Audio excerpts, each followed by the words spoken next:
Headlines for your dental blogs and your web pages are much like the appearance of someone that you date. They aren't all that matter. In fact, they may matter very little ultimately, but they are the first thing you use to decide if you're interested. We'll look at that more in detail when we return.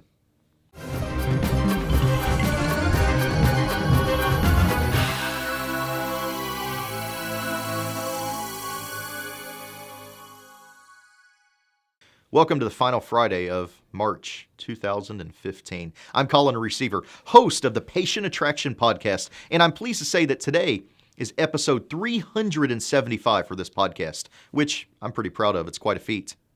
Today, we're going to talk about why writing good content headlines is so important. In the intro, I likened headlines to someone's appearance, and it's usually the first factor we use to decide whether we're interested in someone. Thankfully, it's not the only thing.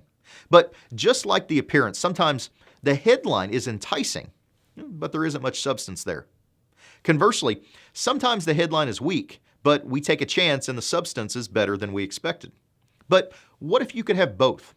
Isn't it awesome when you start a relationship with someone who's both attractive and has substance? That's why I want to give you some tips on how to get a headline that compels someone to look at your content. Why? Because there's a lot of competition for your prospects' attention. Your dental prospects are not going to read your blog just because it's there.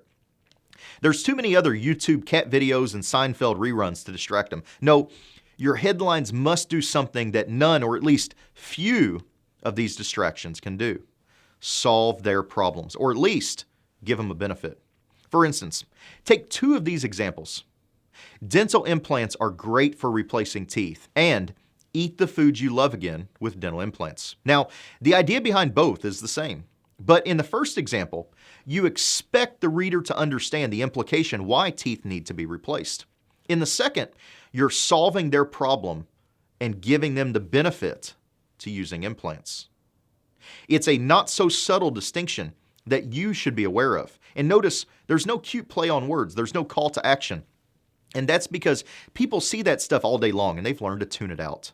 So write content that's useful to the kind of dental patient you want to attract and top it with a headline that tells them the benefits of the content. That's a successful formula for drawing more potential patients to your dental blog. I hope you had a successful week, and until tomorrow, keep moving forward.